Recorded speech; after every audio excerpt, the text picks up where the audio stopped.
programa aqui, o OBS, né, o programa que eu uso aqui, deu um revertério aqui que não apareceu a câmera virtual hoje, não. Ele gera uma câmera virtual e é essa câmera virtual que eu compartilho com os queridos aí, como se fosse um webcam ia, né? Mas às vezes ele atualiza aqui, some esse negócio aqui, depois volta. Então é só ver aí na tela que está compartilhado. E hoje nós vamos continuar trazendo um assunto que é o novo nascimento. Esse, como eu falei aqui na oração, né, nós já falamos dele na pregação lá na congregação, mas ele faz parte desse assunto que nós tratamos aqui ordinariamente. Mirka levantou a mão. Só para lembrar se está Falei, gravando. eu falei que tá gravando, tá tranquilo. Vamos continuar, queridos. Resumindo, até aqui, o que vimos aí em mais de 7 encontros, né, que nós tivemos.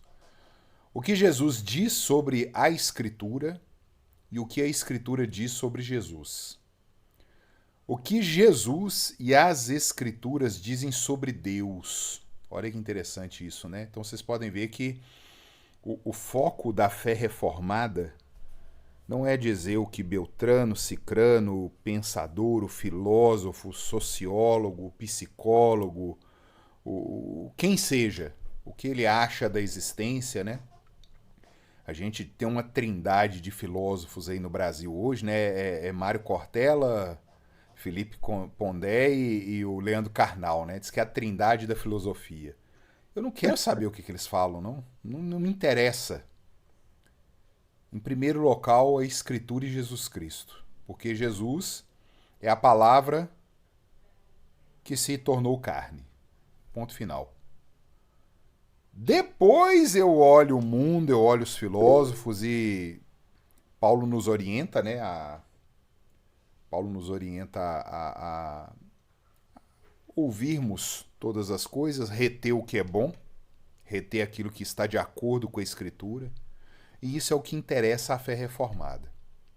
Nós vimos a pessoa de Jesus Cristo, quem é esse personagem, né, bíblico que marcou o mundo, que viveu na história, no tempo, e que a Escritura diz que é Deus e homem, e como que se opera isso, né? Como assim Deus e homem? Nós vimos aqui. Nós vimos as evidências da criação, e eu sempre trago isso, eu gosto dessa frase que eu coloquei aí, a ciência não erra, queridos. A ciência, como Van Til, é um teólogo aí do século XX, século XIX, perdão. Van Til, ele fala assim que a ciência não erra. Os cientistas, os métodos e os modelos erram. Porque a ciência é pensar os pensamentos de Deus após ele. Nós vimos aqui, né, essas questões. O presbítero Paulo trouxe aqui, né, sobre os decretos de Deus, a criação, a providência. Nós vimos isso na escola bíblica da semana passada, né?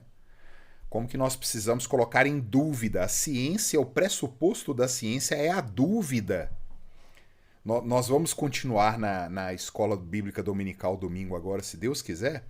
Eu fiz um contraponto, né, na escola bíblica passada entre o Big Bang e o criacionismo. E nós vimos que é matéria de fé, tanto um quanto o outro.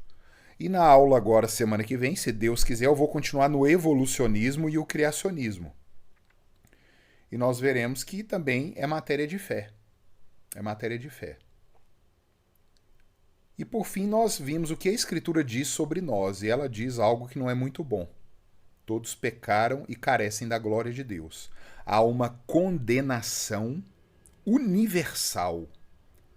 O hétero, o gay, o preto, o branco, o rico, o pobre, o erudito, o ignorante, o velho, o novo, todos a uma, a Escritura afirma, estão condenados. E parece que há algo de Satanás nesse mundo, há um entorpecimento de tal forma nos sentidos dos seres humanos que eles leem isso na Escritura, mas que isso não choca. Isso não causa um transtorno. Ai, como assim? A humanidade está condenada, eu sou parte da humanidade, então eu estou condenado? Como que é isso? E nós vimos que esse entorpecimento, ele faz parte disso, ele faz parte desse processo. E isso chama pecado. Pecado é o que nós somos. Eu espero em Deus, orando a Cristo aqui, em pensamento, enquanto eu falo, que isso tenha ficado muito claro para os queridos, a seriedade do que está sendo colocado pela Escritura. Que todos pecaram e estão caminhando para o inferno. É a verdade revelada na Escritura. Nós vamos dar continuidade. Fábio levantou a mão, Fábio. Boa noite, pastor. Tudo Boa bem? noite, meu irmão. A minha dúvida tem duas partes, né? Sobre o novo nascimento. Primeiro, era necessário que o povo da antiga aliança nascesse de novo? E como era o procedimento? Você já está adiantando a aula, meu irmão. Ah, foi mal, foi mal. É exatamente isso que nós vamos tratar. Beleza, eu vou prestar atenção na aula, então. E se a exposição não for suficiente, me pergunte. Mas está tratando no meio disso aqui agora, esse texto de João, inclusive que a gente já viu, né, lá na igreja, né? Você acompanhou as exposições lá, né? Ele já fazia parte dos encontros aqui, né? Se a situação da humanidade é essa aí, que esse pastor aí, Ricardo, tá falando, e agora? O que a gente faz? Ô, pastor, Como que resolve isso, né? Essa é que é a questão. É aí que nós vamos caminhar. Pois não, João? será que uma hora você poderia dar uma palestra ou fazer uma aula contando para a gente, por exemplo, eu não sei, mas eu contando o que é a fé reformada, a história do presbiterianismo, essas Nós vamos ter questões? isso, viu? Vamos ter? Vamos. Que bacana, É uma porque um dos últimos encontros nossos é esse, porque a nossa prioridade aqui é apresentar a Bíblia. E lá no final, quase acabando esses nossos encontros, 15 ou 16 encontros, alguma coisa assim, aí eu trago um pouco sobre a história da reforma. O presbiterianismo, como que surgiu, os pais do presbiterianismo, da fé reformada. Pode ficar tranquilo aí que nós vamos chegar lá. Obrigado. Beleza? Vamos lá. Queridos, nós vamos ler um texto aqui hoje, né? E como eu disse aqui, a gente tentou preparar um terreno olhando para o mundo, olhando para a criação, olhando para a natureza. Natureza não nesse sentido ecológico, não é disso que eu estou tratando aqui. Natureza é tudo aquilo que é criado. Olhando para physis. Physis é o nome, é o termo em grego para natureza, para natura, né, em latim. É tudo aquilo que é criado, é tudo aquilo que é matéria, é tudo aquilo que contém nesse sistema que os materialistas dialéticos históricos insistem em dizer que é autocontido, não existe nada fora disso, mas existe. A Escritura diz que há uma transcendência, há algo além disso, seres angelicais, seres demoníacos, um criador de todas as coisas. Mas até aqui eu não me apeguei tanto, a não ser nas aulas sobre...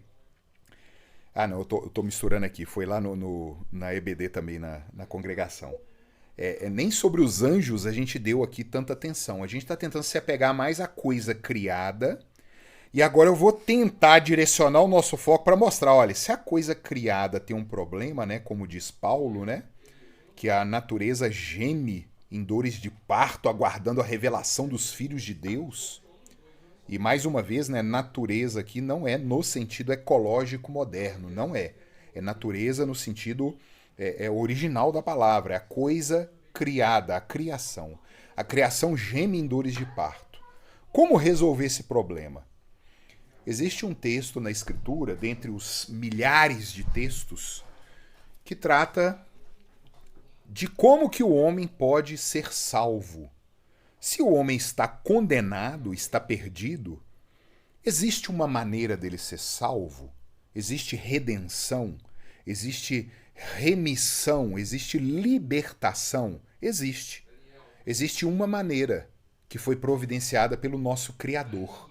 O nosso Criador, ele se apiedou de nós de tal forma que ele não se manteve fora dos acontecimentos, mas ele providenciou redenção para a descendência de Abraão. E esse texto, que é muito claro dentre os milhares de textos da Escritura, eu acho assim que é João 3, que começa no finalzinho do capítulo 2, né, o assunto, é assim, não existe coisa mais explícita, não existe revelação mais indecente de Deus em relação à situação humana e como sair dessa situação. E é nesse texto que nós vamos nos debruçar essa noite. E eu o transcrevi para cá, eu fiz questão até de não juntar tudo num slide só, né, para não ficar aquela letrinha pequena, né, que ninguém consegue ler. Mas eu creio que todos estejam conseguindo ler, né? Eu vou ler com bastante calma e os irmãos vão acompanhando e nós vamos comentando essas leituras que nós vamos fazendo. Vocês podem interromper perguntando e assim nós vamos caminhar. Vamos lá. Estando ele em Jerusalém, esse pronome aí na terceira pessoa, né? Esse ele aí, a qualificação dele está no texto anterior, é Jesus, está falando de Jesus. Estando ele lá na cidade de Jerusalém durante a festa da Páscoa. É interessante João trazer, né, essa informação para a gente, porque a Páscoa, hoje eu estive no Colégio Santa Amélia, onde a gente faz o trabalho nosso lá aos domingos, né? Falando às crianças lá, aos alunos, sobre o verdadeiro significado da Páscoa. E bem resumidamente aqui, né, para os queridos, eu entendo que aqui no nosso meio existem pessoas que já caminham na fé reformada, já conhecem de cor o que é a Páscoa, e outros que não sabem, né, o significado da Páscoa. E nós vamos devagarinho aqui e buscando na Escritura aquilo que é o verdadeiro símbolo da Páscoa. Hoje eu até fiz uma pegadinha com os alunos lá na escola, né? Eram crianças até de 11 anos. Aí eu virei assim: vocês sabiam que a Páscoa significa coelho e chocolate? As crianças, sim! Deu aquele grito, né? Eu falei, então vocês estão errados, porque não é isso. Aí eles riram, né, e tal. Porque é isso que o mundo que jaz no maligno, tenta sufocar. O mundo hoje tenta colocar uma nova significação para a Páscoa e deixar oculto aquilo que originalmente Deus pretendeu, mas que aqueles a quem ele amou, aqueles a quem ele vai dar o dom da fé, ele vai resgatar esse significado. A Páscoa fala sobre a morte e a ressurreição do Filho de Deus. Olha, mas como que é isso, pastor? Então vamos lá, bem resumidamente. Nós vimos aqui que houve um problema com a humanidade. Se você acreditou ou não nisso, não é a questão aqui. Textualmente, biblicamente, a Escritura nos informa que a raça humana caiu, ela pecou em Adão, o seu pai original. E com o passar dos anos, a maldade se proliferando, a situação toda correndo na terra, Deus chama um homem chamado Abraão. Olha isso, né? Essa história de Abraão começa lá em Gênesis 12. E Deus faz uma promessa para Abraão.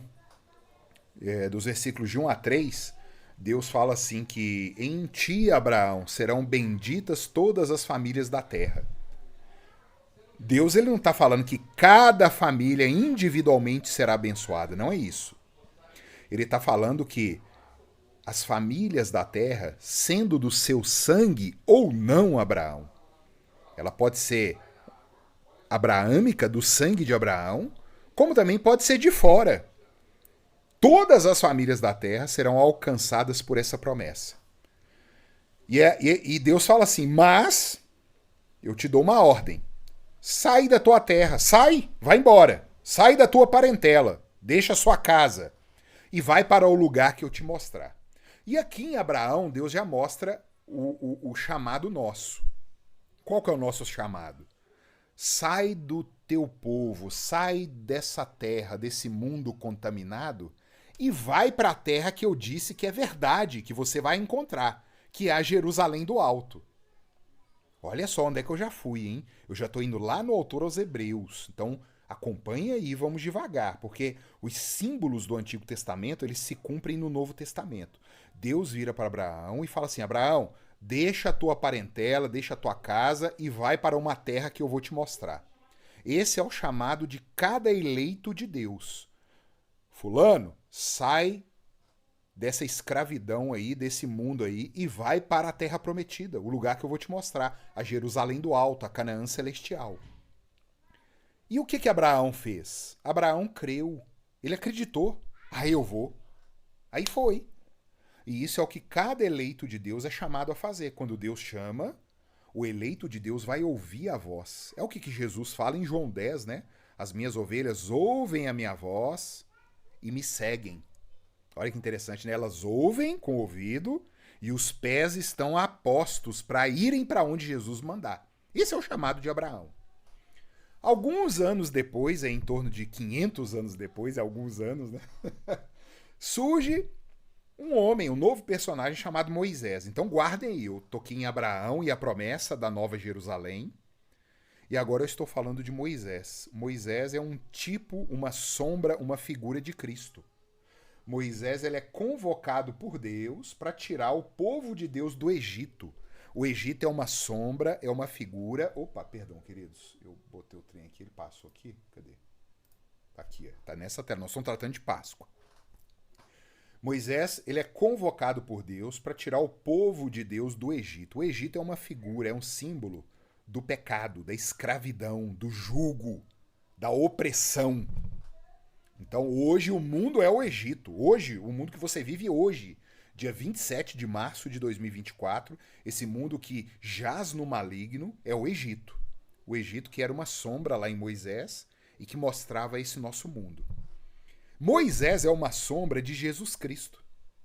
Moisés aponta para Jesus Cristo, que é aquele que vai lá no Egito, no pecado, libertar o povo de Deus, que são os eleitos. Que naquela época era simbolizado pela nação de Israel.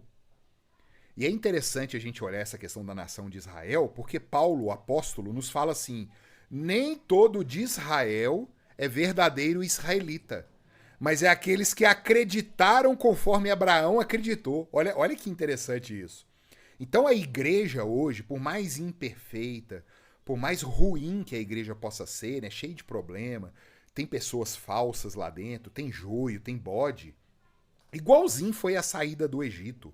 Moisés registra no Êxodo que quando saiu o povo de Deus do Egito, veio uma mistura de gente no meio desse povo. Essa é a igreja. É a igreja.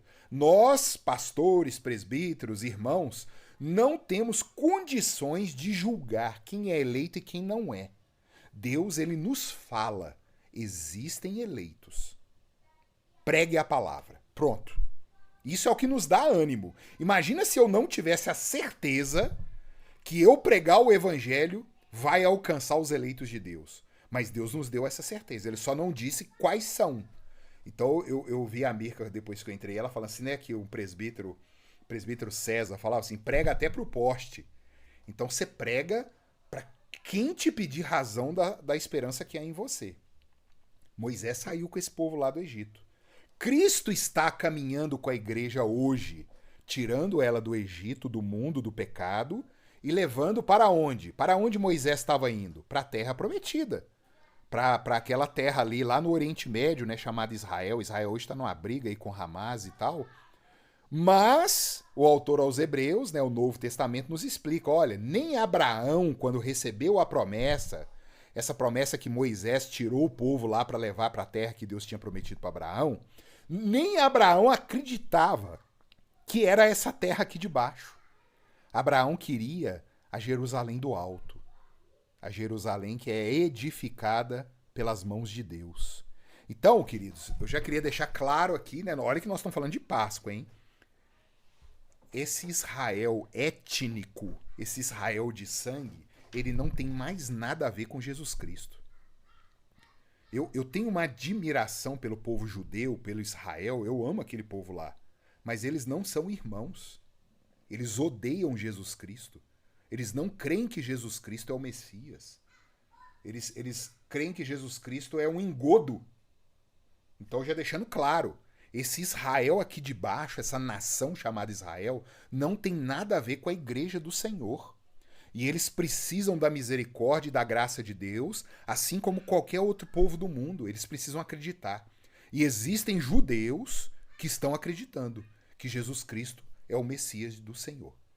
Posto isso, o que tem a ver a Páscoa com isso? No Êxodo, quando Moisés estava tirando o povo do pecado do Egito, o anjo do Senhor veio trazendo a 10ª praga. A 10ª praga era a morte dos primogênitos. E essa praga ia atingir o próprio povo de Deus. Mas Deus vira e fala assim, não, vocês vão matar um cordeiro, vai pegar o sangue do cordeiro e passar pela porta da casa. Quando o anjo passar e ver o sangue do sacrifício, ele vai saber que naquela casa ali já teve morte, o cordeiro foi morto. Então ele vai passar por cima. É por isso que a Páscoa em hebraico chama Pessa. Pessa é de passar por cima. E o anjo foi lá no Egito, os egípcios não acreditavam em Deus e matou todos os primogênitos. Olha que coisa sensacional. O Novo Testamento nos fala que Jesus Cristo é o nosso Cordeiro Pascal. Que nós não vamos morrer a morte eterna porque Jesus experimentou a morte por nós. Por quê? Porque a gente creu, como Abraão creu, na terra prometida que é a Jerusalém do Alto. Então a Páscoa, essa festa que Jesus está participando aí que nós vimos, é a celebração da libertação do povo de Deus do pecado. Esse povo que sai do pecado e é colocado em marcha pelo deserto da vida. A vida dói, queridos. Viver dói. Cada um aqui está num deserto aqui caminhando.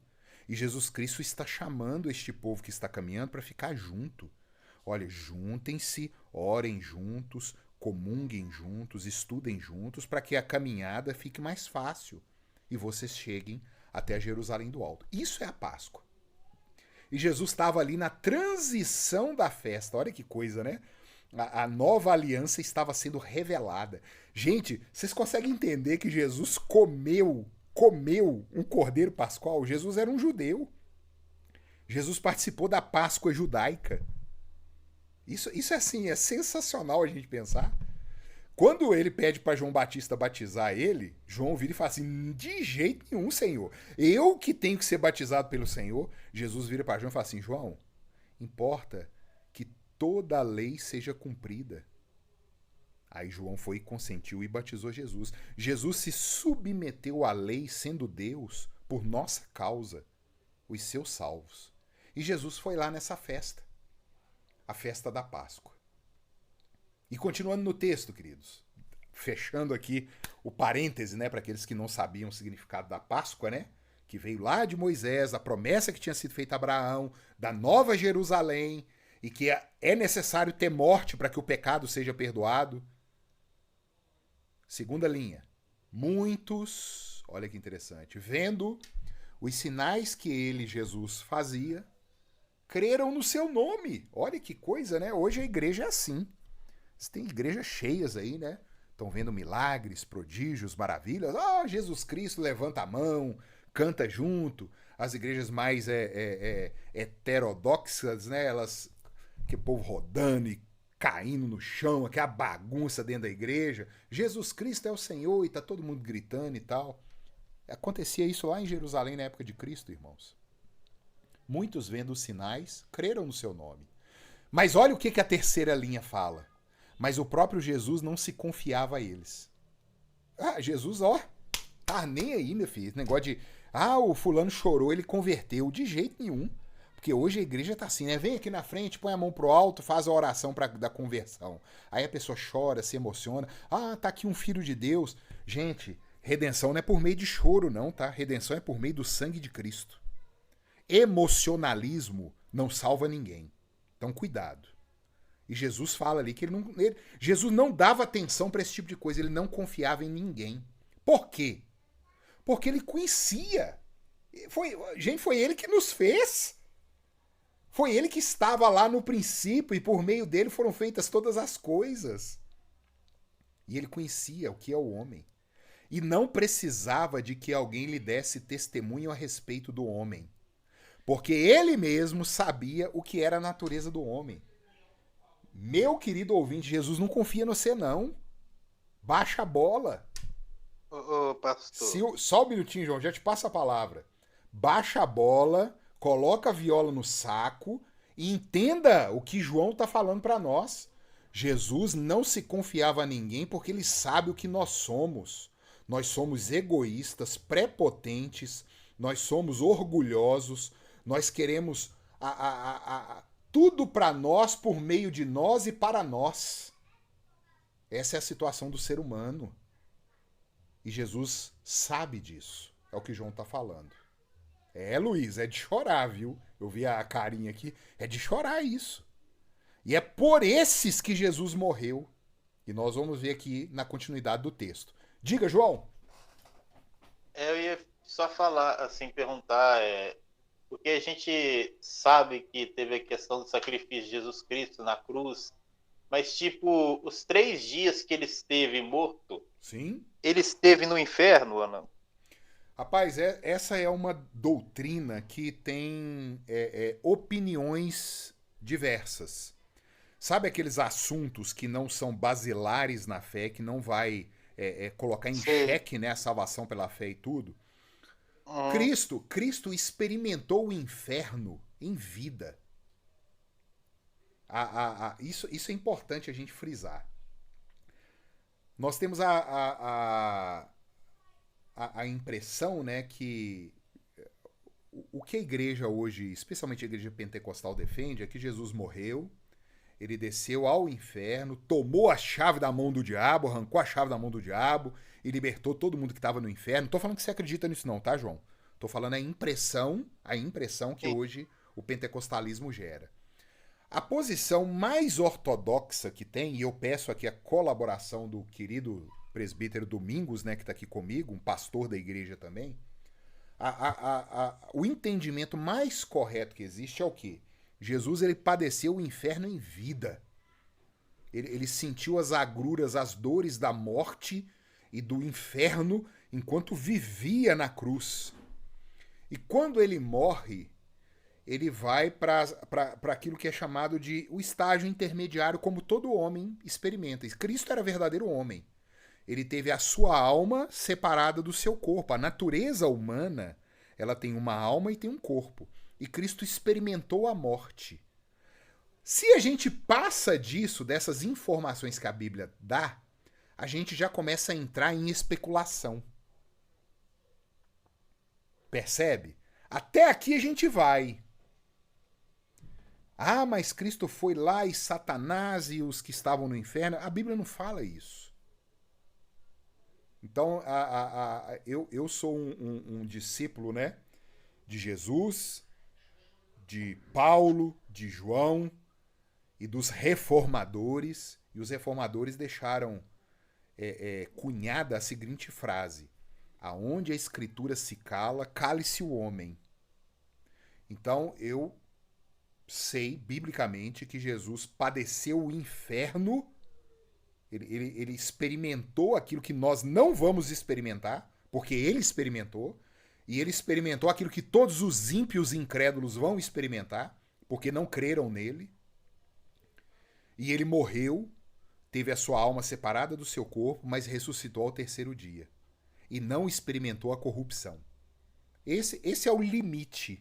A gente trabalha muito com aquilo que nós temos e não na base da especulação. Tranquilo? Sim. Então, vamos continuar. Slide. Cadê? Eu tô clicando no lugar errado aqui, gente. Aí, ó. Havia entre os fariseus, olha que interessante, o capítulo 3, né, esse negócio de capítulo é muito interessante, né? Divisão de capítulos, ele veio no século XIV, por meio de um padre. Na verdade, ele é o arcebispo de Cantuária. Eu esqueci o nome do sujeito lá. Ele é o arcebispo de Cantuária, viu que era difícil de ficar encontrando textos na Bíblia, né? E começou a dividir a Bíblia em capítulos e versículos. É uma bênção isso, né? Pra gente localizar rápido ali um texto, né? Só que essa divisão, ela tem defeitos, tá? A Bíblia, ela é inerrante. Mas a divisão da Bíblia tem defeito, porque foi feito por um comedor de feijão 1000 e tantos anos depois da escritura da Bíblia. E o assunto do novo nascimento, que é o assunto do capítulo 3, ele começa, na verdade, no final do capítulo 2, que nós começamos aqui, né?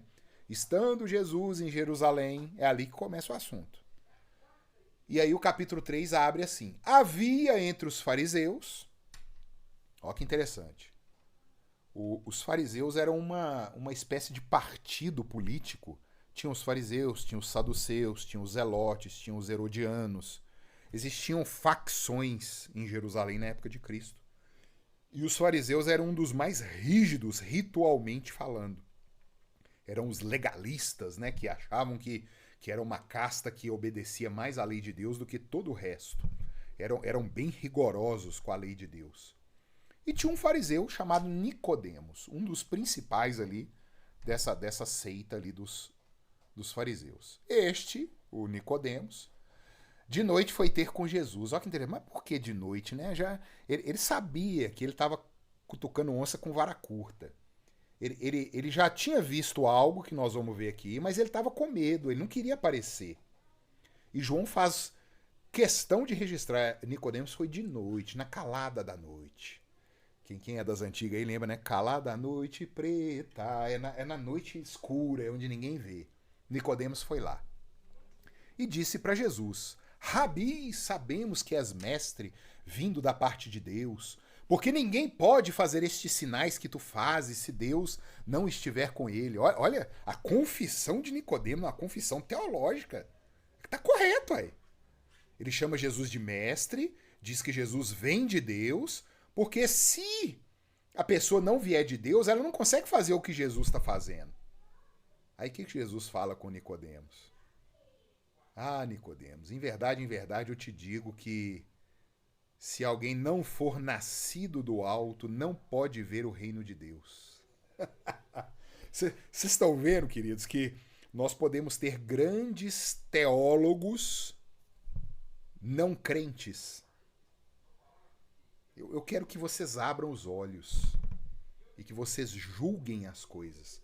Nós podemos ter grandes teólogos, aparência de piedade, pessoas que conhecem a Bíblia, pessoas que falam versículos, decoram textos, mas que não são crentes. Por quê? Porque é o que Jesus fala aí, elas não foram nascidas do alto. Graças a Deus elas deram o primeiro passo, elas conhecem a Escritura. Porque sem ter acesso à palavra, é impossível uma conversão. Eu preciso entender que Deus enviou o seu Filho para morrer pelos pecados. Aí isso já escandaliza meio mundo, tá? Porque mas e o índio lá não sei aonde? Ah, mas e o esquimó? Meus irmãos, vamos voltar nas primeiras aulas aqui. Vocês lembram que a Bíblia nos falou que está todo mundo condenado? Qual o problema do índio? Está condenado. Qual o problema do esquimó? Está condenado. O que você não entendeu das primeiras aulas ainda? Para saber que a condenação está sobre a humanidade. Então, Jesus é o caminho. Acabou. E olha o que é grave o que eu vou falar aqui. Paulo fala em Romanos 5 que de Adão até Moisés não havia lei, mas a morte estava aí. Você já parou para pensar que de Adão até Moisés a quantidade de gente que foi pro inferno? É assim. E a gente se escandaliza. Mas se escandaliza à toa, porque foi falado. A condição do homem é de condenação. A graça é que traz a salvação. E aqui nós estamos tratando da plenitude dos tempos, quando Deus pisa neste mundo para explodir a graça dele, não só para Israel, como começou lá em Moisés, mas para qualquer raça, povo, tribo, língua e nação. Entenda, e eu espero que fique claro, se Deus não tivesse feito nada e todos estivessem no inferno, ele seria o quê? Justo. Injustiça é eu dar alguma coisa a alguém não devido. Se eu faço um combinado aqui com alguém, fulano, faz um trabalho para mim, quanto que é? R$500. Aí ele faz o trabalho, eu vou e pago 200. Isso é injustiça, não foi combinado. Mas Deus falou, no dia que comeres da árvore do conhecimento do bem e do mal, vocês morrerão. E aconteceu. E se Deus não tivesse feito nada, ele estaria sendo justo. Mas Deus foi misericordioso. E ele tem salvado aqueles a quem ele escolheu. E isso é ser Deus. Isso é o significado da palavra Deus.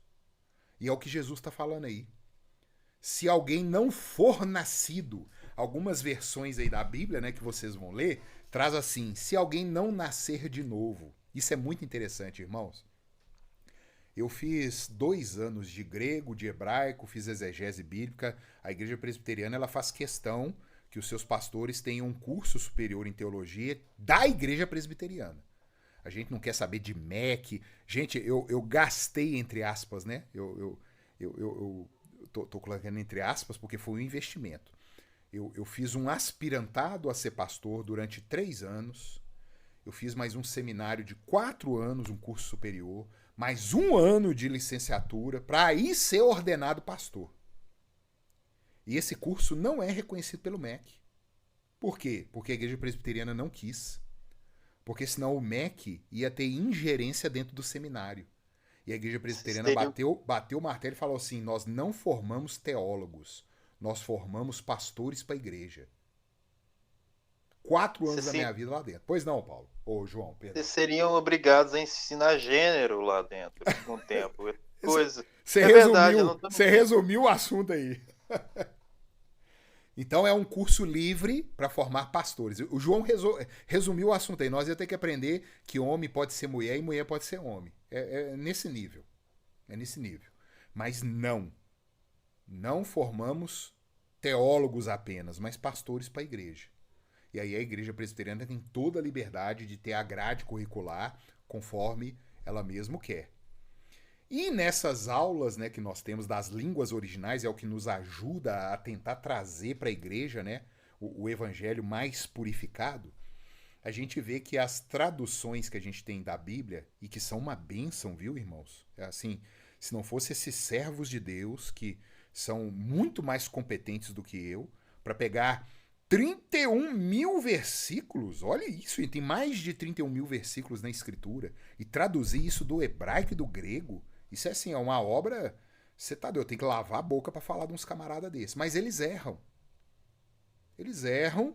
e a tradução, quando diz assim, é necessário nascer de novo, ela não é uma tradução tão exata quanto poderia ser.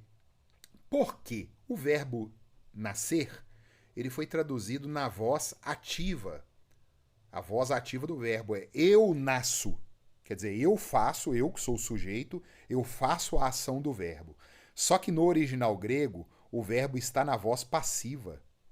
Eu sou nascido. Alguém tem que me fazer nascer, eu não tenho esse poder. E é exatamente o que Jesus usa aí. Se alguém não for nascido do alto, não pode ver o reino de Deus. Vocês conseguem entender o que Jesus está falando aqui? Que se Deus não pegar alguém que está morto em delitos e pecados, seja o Hitler, seja o Lula, seja o Bolsonaro, seja eu, seja você, e se Deus não o fizer nascer de novo, ele continuará no caminho de morte e de inferno. Por quê? Todos pecaram e carecem da glória de Deus. Nós não estamos, irmãos e queridos, num Enem espiritual, um Enem celestial. Não é quem age melhor do que o outro, não é quem tem mais obras, não é isso. Deus, quando ele nos criou, lá no Éden, ele exigiu a perfeição, porque ele nos deu condição para isso. E nós escolhemos ser imperfeitos. E nós estamos respondendo por isso. E é por isso que aquele pecado do Gênesis, né, que nos tornou escravos de nós mesmos, nós vimos isso aqui semana passada, livre-arbítrio, né, que o mundo tanto prega, porque eu sou livre, e que ninguém é livre, todo mundo é escravo da vontade caída, da vontade corrompida. Esse erro perfeito, ele só pode ser corrigido por alguém perfeito. E que alguém perfeito é esse, queridos? É Jesus. Só ele pode fazer isso. E aí Nicodemos, continuando no texto aí, né? Terceira linha, a antepenúltima linha, né? Perguntou-lhe Nicodemos: como pode um homem nascer sendo velho? Você porventura pode porventura, né, voltar ao ventre materno e nascer de novo? Nicodemos, ele está com a visão da terra, ele está com a visão do mundo, ele está com a visão marxista, materialista, dialética histórica, tudo se resolve na terra. Obviamente que eu estou sendo anacrônico aqui, viu, irmãos? Mas essa é a visão do mundo. É uma visão materialista. E Nicodemos, ele interroga Cristo. Uai, como que funciona isso? O que é esse negócio de nascer de novo, né? Como é que é isso? Eu vou voltar para a barriga da minha mãe? E percebam o paralelo que está sendo tratado aqui entre Jesus e Nicodemos com o que nós lemos no finalzinho do capítulo 2. Final do capítulo 2 diz assim: Jesus conhecia eles e sabia a natureza. E Jesus está falando com Nicodemos, essa natureza aí precisa ser nascida de novo. É o mesmo assunto, queridos. Parece que os nossos olhos são cegos. Por quê? Porque a gente é orgulhoso, a gente é autoindulgente, a gente quer se defender. A gente quer, não, mas eu não sou assim não, eu sou até bom. Mas nem é isso que Jesus está falando, não. Para ter um novo nascimento, é porque algo está muito errado. Para um Deus morrer numa cruz, algo tem que estar muito errado. Não é possível que a gente não enxerga isso. E Nicodemos vai com essa visão da terra. Eu vou pregar em João 4, domingo agora, né? A mulher samaritana falando com Cristo, né? Mas onde que está essa água aí para eu não ter mais sede e não precisar voltar aqui no poço? É a mesma visão da terra. Jesus fala para a mulher que ele é a fonte da água viva. E a mulher está entendendo que Jesus está dando uma água para ele, que ela não vai precisar mais ter o trabalho de voltar lá no poço de Jacó. É a visão tudo da terra, tudo aqui de baixo, uma visão rasa, uma visão mesquinha, uma visão egoísta. Essa é a nossa visão. E Nicodemos está entendendo aqui que eu vou ter que voltar para a barriga da minha mãe e nascer de novo. Mas como que funciona isso, Jesus? Cientificamente, isso é impossível, Jesus. Não tem ciência que mostre isso, Jesus. A gente pode indagar a Cristo isso. Mas Jesus não está falando do nascimento da carne. E é o que ele vai falar aqui agora, olha. Ô Luísa, lê para nós aí, me poupa a voz um pouquinho. Luísa é minha ajudante aqui, oficial. Você está aí ainda, Luísa? Vai lá. Estou, claro. Respondeu Jesus: em verdade te digo, quem não nascer da água e do Espírito não pode entrar no reino de Deus. O que é nascido da carne é carne, e o que é nascido do Espírito é Espírito. Não te admires de eu te dizer, importa por ser nascido do alto. O vento sopra onde quer, ouves a sua voz, mas não sabes de onde vem, nem para onde vai. Assim é todo o que é nascido do Espírito. Muito obrigado, minha irmã. Olha isso, queridos. Essa visão terrena, materialista, mundana, Jesus corta ela completamente. Jesus fala, olha, é necessário nascer da água e do Espírito. Eu li diversos reformadores, comentaristas, né, em relação a isso. Jesus usa água e Espírito como sinônimo. O batismo, né, que nós tratamos muito lá na congregação, essas pregações em João, a água simboliza a lavagem que o Espírito Santo faz dentro de nós. E é o que Jesus está falando aí. Se você não nascer da água, né, ser batizado, passar pelo ritual do batismo diante da igreja, confessar o Senhor, e do Espírito, quer dizer, um batismo pode ser falseado. Alguém pode estar mentindo e ir na frente da igreja ser batizado e ser um filho do inferno. Por isso que é os dois juntos. É a água e o Espírito. Não pode entrar no reino de Deus. Aí ele vem e tira toda a esperança nossa de qualquer coisa desse mundo aqui. Tira toda a nossa esperança de Maria, mãe de Jesus, dos apóstolos, das boas obras, do espiritismo, de Allan Kardec, do budismo, do islamismo, do centro de Umbanda. Acaba. O que é nascido da carne é carne. Acabou. É uma frase que Jesus consegue resumir a incompetência, a inabilidade humana. O que é ser humano é ser humano. Tá perdido, tá morto. E o que é nascido do Espírito é Espírito. Vocês estão vendo, então, a nossa guinada nessa aula hoje. Tudo aquilo que eu tentei defender de forma com argumentos, com evidências, mostrando, né, a própria ciência que ela não é capaz de explicar coisas que estão além dela. Agora nós estamos entrando numa seara espiritual. Se eu não acreditar que é Deus que precisa vir fazer uma obra nesse mundo e resgatar pecadores, eu não entendi o Evangelho. Se eu ainda acredito que um pecador pode virar para Jesus Cristo e falar assim, eu aceito Jesus, ô Senhor, eu não entendi o evangelho, eu não entendi o que é pecado, eu não entendi o que está acontecendo nesse mundo. E eu vou falar com vocês, queridos.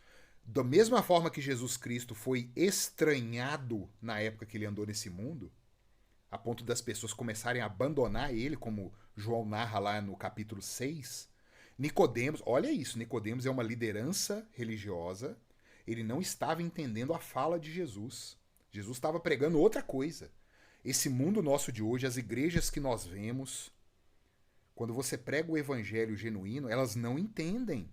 Porque a massa da igreja, a maioria da igreja hoje prega o evangelho do ego. Que o poder está no ser humano, que Jesus está chorando, procurando aqueles que querem aceitá-lo. Aceita Jesus. Recebe Jesus. Queridos, isso não existe no evangelho. Isso existe na cabeça dos Nicodemos de hoje, que é a massa dos pastores que estão aí. Que é o muito fazer, que é o muito agir que vai ganhar salvação. A ponto das pessoas ficarem oprimidas, né? Eu tô salvo hoje, amanhã eu não tô salvo, perdi minha salvação. Fica esse burburinho na cabeça do povo de Deus. Nós estamos tratando aqui da graça. A graça que foi dada, porque o que vem da carne é carne. Mas o que vem do Espírito, aí acabou. O mesmo evangelho que Jesus pregou para um líder religioso naquela época e que causou estranheza nesse líder religioso, é o mesmo evangelho que hoje nós, os defensores da reforma protestante, pregamos no meio evangélico e que causa estranheza nos crentes. É isso que está acontecendo. Ô, pastor, Pois não, João? queria lhe fazer uma pergunta sobre Diga. a morte, porque o salário do pecado é a morte. Isso. E o dom gratuito de Deus é Cristo Jesus. Complementar o texto aí. Isso. E eu queria saber, sabe, duas coisas. Primeiro, eu acho que não há maior sofrimento que eu consiga imaginar do que o sofrimento moral, um sofrimento espiritual, um sofrimento interior, sabe? Sim. Não consigo imaginar nada pior do que isso. Aquela visão que a gente aprende na sociedade, o inferno é uma coisa quase igual à Idade Média, assim, que você vai ficar espetado Os capetinha lá governando o inferno, isso, né? Isso. Isso. Eu acho assim que, sabe, eu não sei, eu fico pensando, essa morte, igual fala, a segunda morte que as pessoas vão experimentar depois do juízo, né? Isso Eu imagino mesmo. que isso aí vai ser, eu acho que vai ser uma morte espiritual, pastor. Não vai ser uma coisa assim na carne, assim, direto. Você não acha, não? O que você acha? O João e queridos irmãos que estão aqui, né, amigos, o ser humano, ele é um ser integral. Quando nós pecamos, a morte causou, né, o pecado causou a morte, e a morte é o quê? É a separação da alma e do corpo. Na ressurreição geral, na volta de Cristo, a Escritura diz que tanto ímpios quanto os salvos terão os seus corpos e as suas almas unidas novamente. Seremos um ser humano integral. Então o sofrimento do inferno é um sofrimento integral, João. É pior do que a gente pensa. Ué! Tá. Você entendeu? Entendi. Nós somos seres holísticos, né? Sim. Nós não somos mais corpo do que alma e nem mais alma do que corpo. Porque eu pensava que tinha assim, aquela visão medieval ainda, Isso. sabe? Aquela coisa do. Mas aqui, eu fico vendo essa definição de inferno. O que é inferno? O demônio tá lá governando o inferno. Gente, o inferno, Satanás tem pavor do inferno, porque o inferno foi criado para ele e para os seus anjos. Originalmente, o inferno foi destinado ao diabo e à sua horda. É para eles. E, em consequência da queda, para aqueles que se mantiverem em rebelião contra Deus. Você sabe qual que é a melhor definição que eu já criei de inferno? O inferno é a presença de Deus sem um mediador. Vocês conseguem entender isso, queridos? Pulei o slide sem querer, perdão. O inferno é a presença gloriosa de Deus sem o mediador. Qual que é a consequência disso? Nós seremos... Cara, eu não consigo colocar isso em palavras. A necessidade de Cristo ser o mediador e ter morrido a nossa morte, e ele é esse mediador efetivo, e o inferno ser a plena manifestação do desagrado de Deus. Deus tem um atributo que é intocável, que é a onipresença.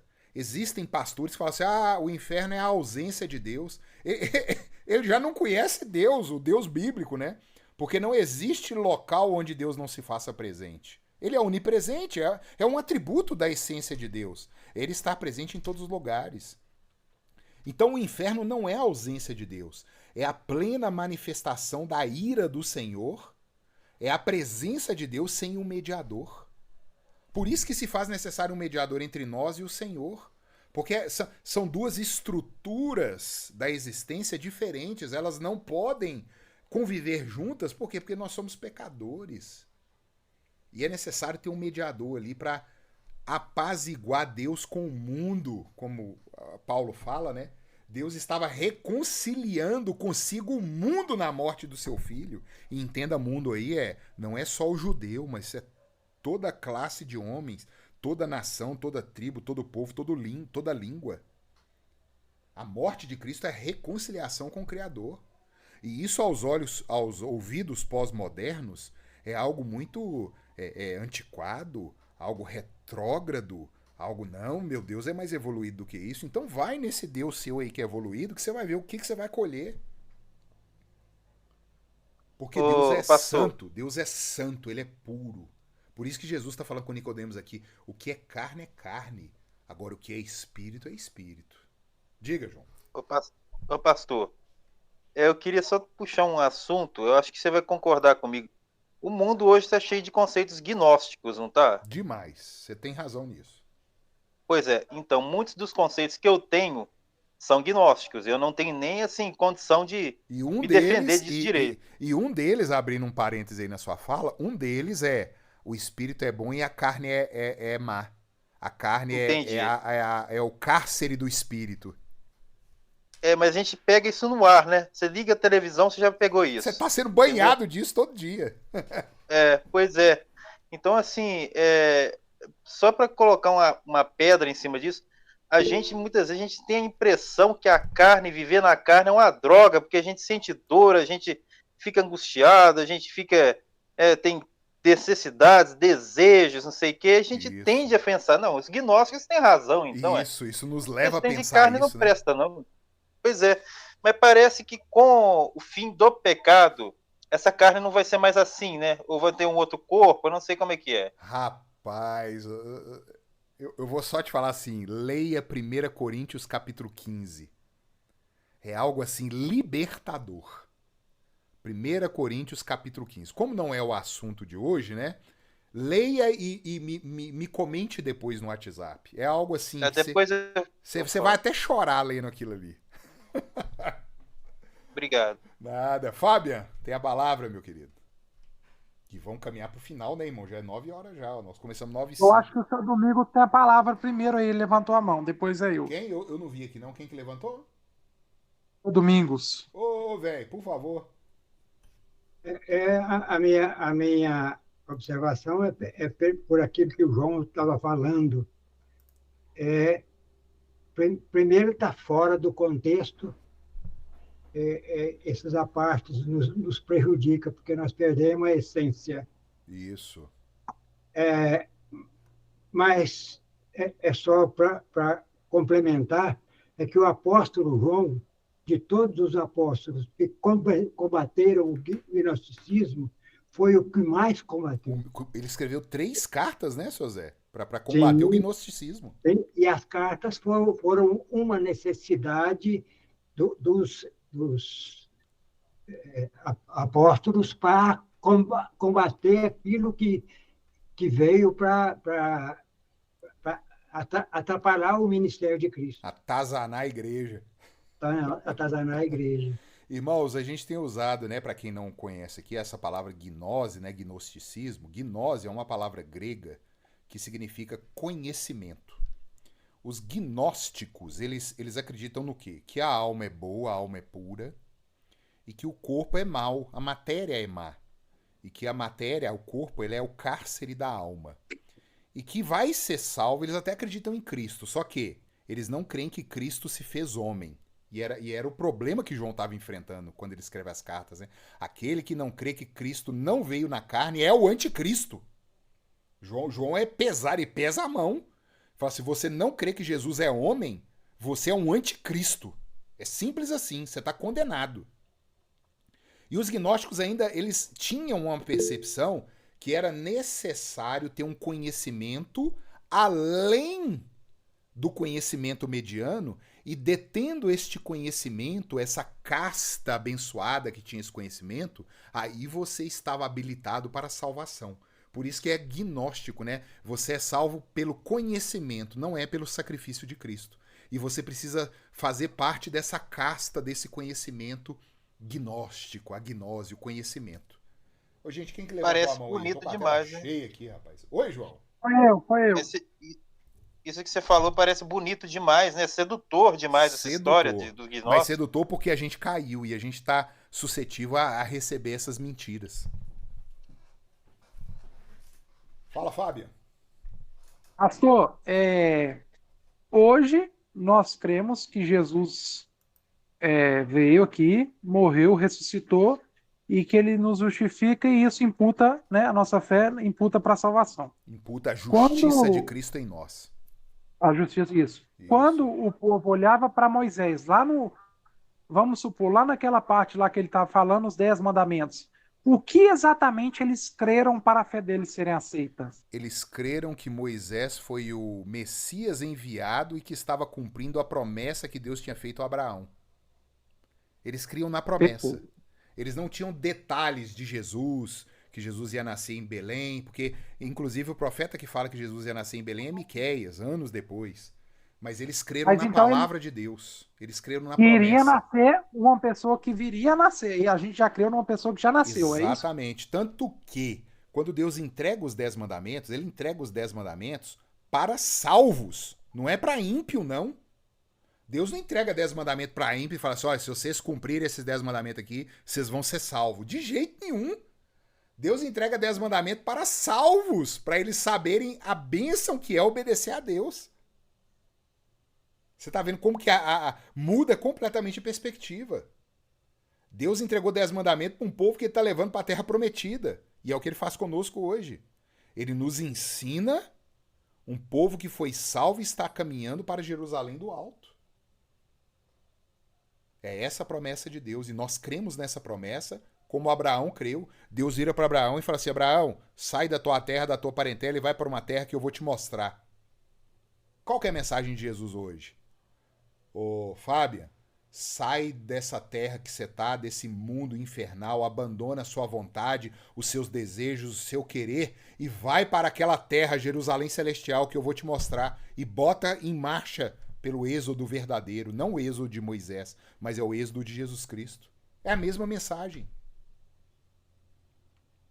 Vamos prosseguir, queridos, para a gente finalizar. Amém, eu creio. Amém. Por fim, o vento sopra onde quer. Olha onde é que Jesus foi arrumar comparação, hein? Jesus, ele é terrível. O vento sopra onde quer. Realmente, eu não tenho jeito de falar, ó, vento, agora você vai ali, vai cá, vai... Não tem. Ouves a sua voz, a gente escuta o vento soprando, mas a gente não sabe de onde vem nem para onde vai. Assim é todo aquele que é nascido do Espírito. Queridos, não tem fórmula, não. Não tem a oração da conversão na frente da igreja, não. Não tem uma expressão matemática que vai te ensinar como que eu me converto. Converter em 10 passos. Não existe isso, não. Porque a conversão, o Espírito Santo é como o vento e ninguém sabe. Mas ele faz uma obra. E é nisso que a gente crê. Vamos prosseguir. Então lhe perguntou Nicodemos. Olha a loucura de Nicodemos. Como que pode suceder isso? O homem está ficando doido. Acudiu Jesus. Tu és mestre. Jesus é terrível também, não é? De novo, né? Tu és mestre em Israel e não compreendes estas coisas? Mas cadê aí o maioral dos judeus aí, né? Em verdade, eu te digo que nós... Aí Jesus, ele leva a manifestação da palavra de Deus para ele e para os profetas. Olha que interessante, né? Nós dizemos o que sabemos e testificamos o que temos visto. Os profetas receberam revelação, visões e êxtases do Senhor. Contudo, não aceitais o nosso testemunho. Jesus fala, ele repete basicamente isso aí em João 5. João 5, Jesus ele fala assim, olha, vocês falam que acreditam em Moisés. Moisés é o maior profeta para o judeu. Mas se vocês acreditassem em Moisés, vocês acreditariam em mim. Porque Moisés falou de mim. Então, você está vendo a situação do povo, né? O pecado ele nos cegou de tal forma a fazer isso. A gente fala glória a Deus, a gente vai na igreja, a gente cuida, mas não, a gente não acredita, a gente não aceita o testemunho de Jesus. E qual que é o testemunho de Jesus? Que nós estamos mortos. Não, Jesus, não é bem assim não. Fui eu que aceitei o Senhor.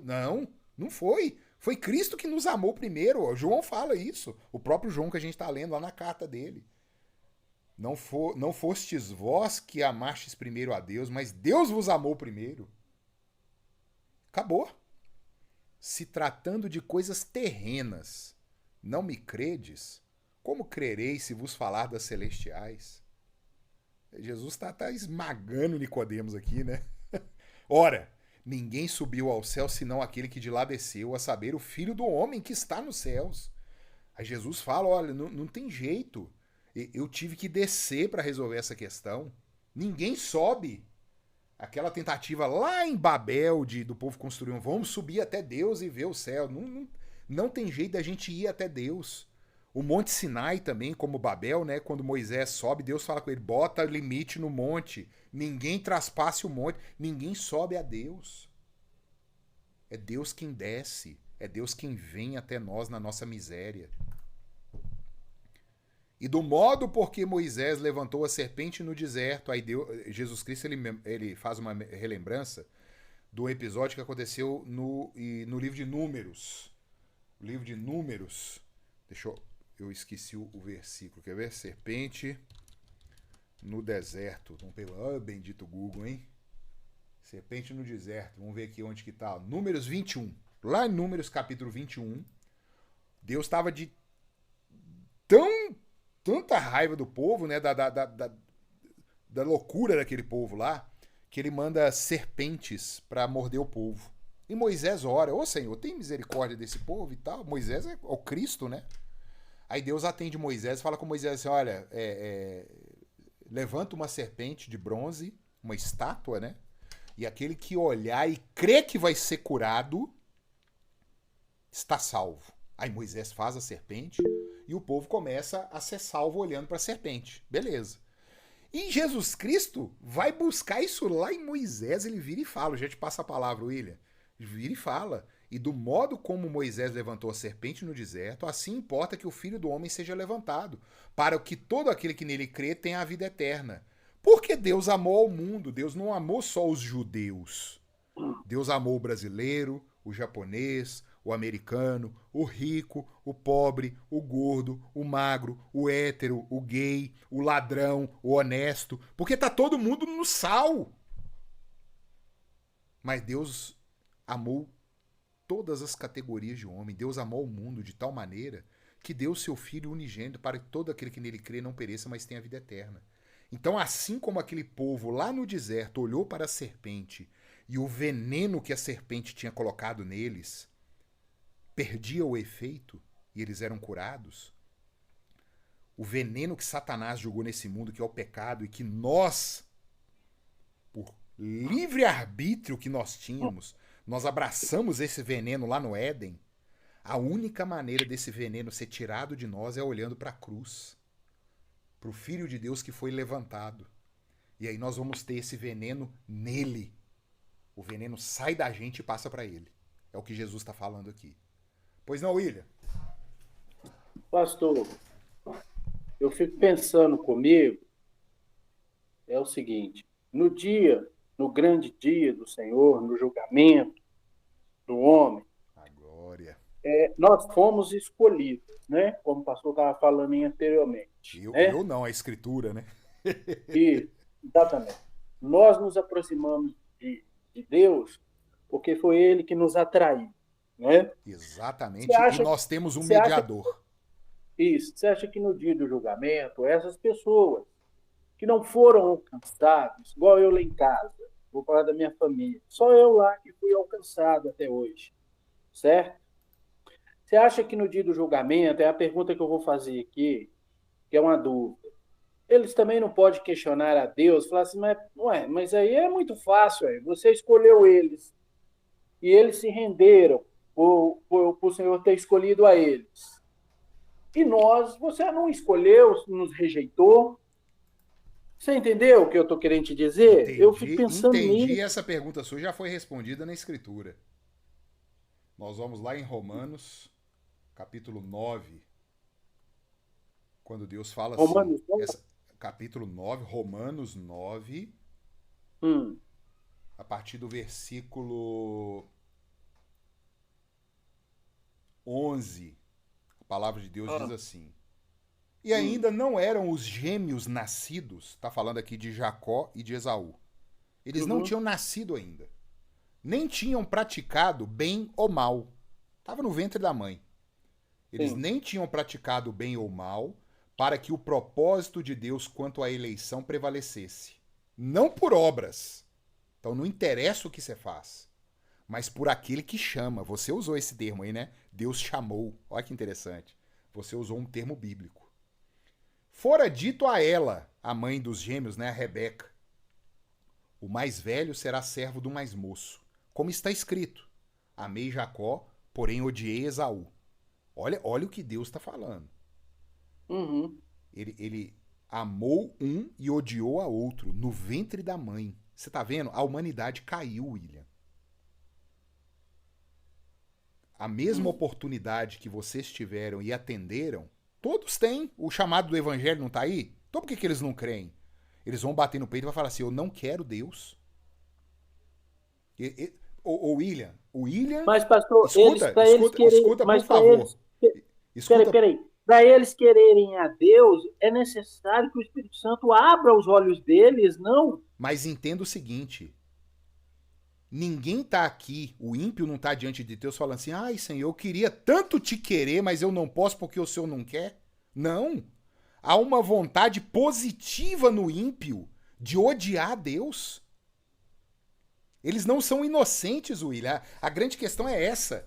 Quando Deus dá a graça da salvação, ele arranca alguém que não o quer e dá um coração novo. A mesma mensagem é para todos. Aí, vamos continuar no texto da Escritura. Versículo 14. O que diremos, pois? Olha Paulo falando, hein? A injustiça da parte de Deus é o assunto que o senhor levantou aí. É o assunto que Paulo está tratando. A injustiça de Deus amar alguns e odiar outros? De modo nenhum. Pois ele diz para Moisés: terei misericórdia de quem me aprouver ter misericórdia e compadecer-me-ei de quem me aprouver ter compaixão. Mais uma vez, irmãos, William, se Deus não tivesse feito nada e toda a humanidade tivesse perecido, ele ia ser injusto? Não. Não. Mas ele fala aqui: eu vou ter misericórdia de quem eu quiser. Isso é ser Deus, irmãos. E eu vou me compadecer de quem eu quiser. Versículo 16 do capítulo 9 de Romanos. Assim não depende de quem quer ou de quem corre, mas de usar Deus a sua misericórdia. Porque a Escritura diz a Faraó: por isso mesmo eu te levantei, Faraó, para mostrar em ti o meu poder e para que o meu nome seja anunciado por toda a terra. Deus faz isso hoje com os ímpios. Ele levanta ímpios para que o nome de Deus seja conhecido, e o ímpio está sendo condenado. Logo, Deus tem misericórdia de quem quer e também endurece a quem lhe apraz. Versículo 19. Tu, porém... Olha isso, William, olha aqui. Olha isso. Tu, porém, me dirás: de que se queixa Deus ainda? Pois quem jamais resistiu à sua vontade? Por que Deus está reclamando, então, se Se ninguém muda? É a sua pergunta e a pergunta de muitos aí que tá no coração. Só que você teve coragem de falar. Versículo 20. William e queridos ouvintes. Quem és tu, ó homem, para discutires com Deus? Porventura pode o objeto perguntar a quem o fez, por que me fizeste assim? Ou não tem o oleiro direito sobre a massa, para do mesmo barro fazer um vaso de honra e outro para desonra? O que diremos, pois, se Deus, querendo mostrar a sua ira e dar a conhecer o seu poder, suportou com muita longanimidade os vasos de ira preparados para a perdição, a fim de que também desse a conhecer as riquezas da sua glória em vasos de misericórdia, que para a glória preparou de antemão. Então vocês estão vendo que... Gente, essa pergunta do William é fundamental. É a pergunta que assombra todo mundo. Nós estamos no limite. Nós estamos no limite do que Deus revelou sobre o seu plano. Deus, para mostrar o seu atributo de justiça, de ira, ele criou vasos de desonra. Para mostrar também o seu atributo de misericórdia, ele criou os vasos de honra. Desse nosso encontro hoje, queridos, pode ser que tem muita gente que nem volta nesse grupo mais. Mas isso aqui é a fé evangélica. Ou ele define hoje, né, pastor? Exato, os caminhos estão sendo Ou ele definidos sai, hoje. ou ele define, né? Ou você continua ouvindo, né? Não estou falando do William aqui não, tá, queridos? Ou vocês continuam ouvindo aí Joyce Meyer, Dave Leonardo, Tiago Brunet, esses mentores, coaches do evangelho que entregam um outro evangelho, ou nós vamos acreditar no apóstolo Paulo, nós vamos acreditar em Jesus, nós vamos acreditar na Escritura. Isso é pesado. E eu vou além, eu vou complementar o questionamento do William. E se eu chegar lá no céu e ver, por exemplo, que minha mãe não tá lá, minha esposa não tá lá, será que eu vou ficar triste? Se no céu não entra tristeza? Vocês já pararam para pensar nisso? De Cristo. Pois não? Sai fora, eu vou estar sim, meu filho. Mas olha, essa pergunta é legítima, queridos. Pastor, só um minutinho, dúvida eu posso Fábio. tentar responder? Só um minutinho. Bom, desculpa. Deixa eu complementar aqui, só para não perder o raciocínio. Eu falei que se a gente chega no céu, e eu vou dar um exemplo meu aqui particular. Minha mãe, eu não sei a situação espiritual dela. Ela flertava com a igreja evangélica, ela ia na igreja católica, meu pai muito católico. Eu cheguei no céu e eu não encontrei meu pai e minha mãe lá. Ah, eu vou chorar, vou brigar com Deus? Ah, não. A minha satisfação estará com os meus amores, os meus afetos, as minhas afeições restauradas. A minha satisfação vai estar que a justiça de Deus foi feita. Porque o próprio Jesus, ele fala, lá no céu não existe casamento. Nós seremos como os anjos, não se dão em casamento, não se casam. É outra percepção. Nós vamos ter os nossos olhos clarificados, a nossa mente vai ser restaurada. E a gente vai entender, não, realmente, aquele que não aceitou a Cristo é porque ele não quis, é da vontade dele. E o único que podia fazer alguma coisa era Deus, mas Deus não quis fazer, porque ele quis continuar sendo justo. Mas em mim que ele fez algo, ele foi misericordioso. Injusto ele não foi com ninguém. E eu espero que tenha ficado claro aqui. Diga lá, Fábia. Eu creio que a gente vai, quando a gente for para o céu, a gente vai estar com a mente de Cristo, sem inclinação do pecado, né? Então a gente vai entender tudo com a própria justiça dele. Exatamente. E não vai querer isso. justiça. A restauração vai acontecer.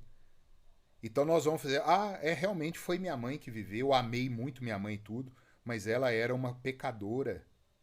E o Deus que é Deus de misericórdia agiu com justiça sobre ela. Mas injusto ele não foi. Eu vou ter a minha percepção de julgamento totalmente restaurada. Hoje não, hoje a gente é inclinado.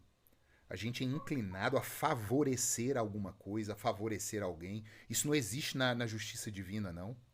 É tão interessante, né, que no nosso mundo hoje, né, que diz que Deus é a favor do pobre e é contra o rico. Aí você vai na escritura, tá escrito lá, no julgamento não favorecerás o pobre e não aceitarás suborno do rico. A justiça tem que ser feita. É só isso. Não favorecer nem o pobre e nem aceitar suborno do rico. É o que é certo. E a gente vai entender o que é a verdade de forma plena. E a tristeza não entra mais no céu. Vamos Por ele prosseguir? ser Vamos justo, prosseguir. ele Ó, vai... ó, essas aulas estão rendendo, vocês estão me fazendo estourar o tempo, hein? Vocês param com isso, hein? Aqui, por ele ser justo, ele vai executar a justiça, né, pastor? Acabou. Certo é certo. Justiça e misericórdia àqueles a quem ele quis. E o que o Fábio falou aí é rápido. É que é o seguinte, os nossos corpos serão transformados, né? Porque esse corpo nosso, nós não podemos ver a Deus. Não foi o que ele falou para Moisés? Que ele poderia... Corpos e alma. Isso. Vai ser tudo restaurado. Sim. E alma também, né? Exatamente. A nossa percepção, a nossa mente, ela vai estar completamente alinhada à mente de Cristo. Aquilo que a gente luta hoje, orando, lendo a Bíblia e chorando para Deus, Senhor, me ajuda a ter a sua mente, me ajuda a não pecar, me ajuda a ser mais santo. Isso vai acabar. Porque a gente vai ser constituído conforme a imagem do varão perfeito que é Cristo, o Filho de Deus. Para isso ele se tornou homem, para que a gente seja a imagem dele. Queridos, só queria vamos prosseguir. Diga lá, João. Só pode fazer um comentário? Por Assim, favor. Eu vejo que as pessoas têm muita dificuldade em lidar com o mistério, né? As pessoas não sabem lidar com isso, né? E a fé reformada coloca exatamente limites nisso, João. Você foi certeiro aí. Aonde a escritura se cala, cale-se o homem. Pois é, acho que a dúvida é o que mais machuca as pessoas nesse sentido, elas não saberem o porquê. Tem o porquê de Deus a gente não consegue compreender. E a gente age pela fé. Exato, a gente age pela fé, a gente quer uma resposta simples, simplória, humana, racional, a gente nunca vai ter, então a gente não consegue viver no mistério, né? Isso é importante, cara, ter essa maturidade, né? Cara, é sensacional. Olha que coisa. E já partindo pro final, né? A Luísa tá até despedindo aí já, gente. Nós temos que encerrar isso aqui, gente. Senão o povo não vem, não, hein? Olha que coisa, né? Deus, ele dá o motivo, lá em Romanos 9, que a gente acabou de ler agora, para a manifestação da sua glória. Mas como não envolveu a gente ainda pergunta, mas por quê? Igual menino pequeno, né? Mas por quê? Para a manifestação da glória de Deus. Isso parece que não é suficiente pra gente. E deveria ser suficiente, plenamente suficiente pra gente. Para que Deus mostre a sua glória em vasos de honra e em vasos de desonra. Mas a mente pecadora, ela quer mais. Ela quer estar envolvida. Ela quer ser um dos motivos. Não, Deus me salvou porque eu sou muito bom. Deus me salvou porque eu obedecia meu pai, eu fazia doações, eu isso, eu aquilo. É o ego. Eu. Não, é Cristo. Cristo agiu por pecadores, pessoas que precisavam. Queridos, esse é o último slide, tá? Deixa eu confirmar aqui, pra gente terminar isso aqui, ó. Cadê? Opa. Isso. Porquanto Deus enviou... Posso ler, pastor? Pois não, Fábio? Posso ler? Pode, por favor. Porquanto Deus enviou o seu Filho ao mundo, não para que julgasse o mundo, mas para que o mundo fosse salvo por ele. Quem nele crê não é julgado, o que não crê já está julgado. Porquanto não crê no nome unigênito Filho de Deus, o julgamento é este, que a luz veio ao mundo, e os homens amaram mais as trevas que a luz, porque as suas obras eram más. Pois todo aquele que pratica o mal aborrece a luz e não se chega para a luz, a fim de não serem arguidas. Arguidas as suas obras. Arguir é perguntar. Tá, beleza, obrigado. Quem pratica a verdade aproxima-se da luz, a fim de que as suas obras sejam manifestas, porque feitas em Deus. Isso aí, queridos, complementa a questão do William. Vocês estão vendo? Jesus veio. Creiam em mim, sejam salvos. O que os homens fizeram? amaram as trevas e não amaram a luz. Acabou. O que um santo de Deus faz? Senhor, eu não consigo, tem misericórdia de mim. Ele não assume que ele não consegue. O ímpio ele é condenado porque ele não assume isso. Ele é orgulhoso. E ele acha que a autojustiça é que salva ele. A condenação é justa. E a misericórdia está para todo aquele que creu. É simples assim. Queridos, finalizado. Qualquer dúvida, por favor, me mandem mensagem no WhatsApp, podem questionar. É um prazer poder responder. Porque, igual, já tem 1h e tanto que a gente está aqui, gente, não podemos fazer isso não, porque senão vocês desanimam, né, de eu ficar comendo a hora toda assim. Mas que Deus abençoe a cada um. Que aí, tá gostoso. Mas é bom a gente manter 1h, porque igual a Camila... eu até queria fazer mais perguntas, mas é assim, deixa para uma outra oportunidade, debater mais, é bom, senhor, é bom, né? Bom. A gente aprende. Por isso eu não vou tolher as perguntas, né? Mas eu fico com medo aí de quem tem as obrigações, né? Eu entendo também. Se programa, né? Se programa até às 9 horas, né?